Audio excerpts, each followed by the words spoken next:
Hello, I'm Maura Carley, founder and president of Healthcare Navigation, and today let's talk about another frequently asked question: what medical expenses can I deduct? And, in general, it's hard to have a medical deduction, harder than it used to be for those people who itemize. We are not going to talk about self-employed people today. That's a different category. But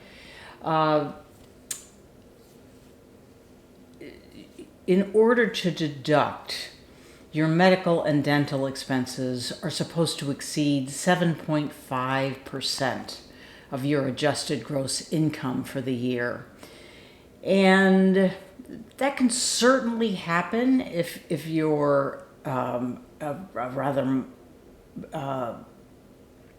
you're living on a rather modest income and you have significant long-term care expenses or significant treatment from an out-of-network physician or a provider who opts out of Medicare.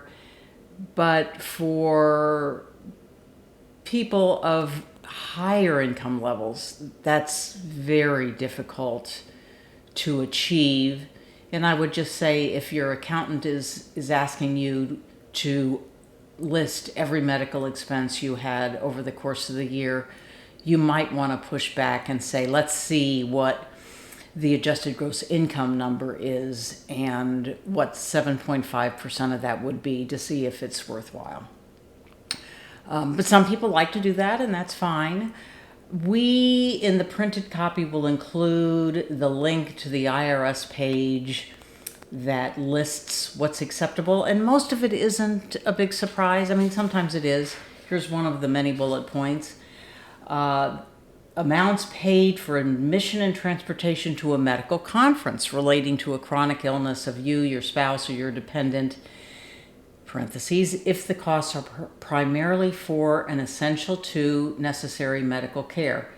However, you may not deduct the costs for meals and lodging while attending the medical conference. So, again, there's always so much involved and so much complexity in all of these things. But we just wanted you to be aware. It's a pretty high bar. It's a pretty high bar in terms of out-of-pocket medical to be able to itemize and deduct. All right. Thank you for listening. I hope to see you soon. Take care. Bye-bye.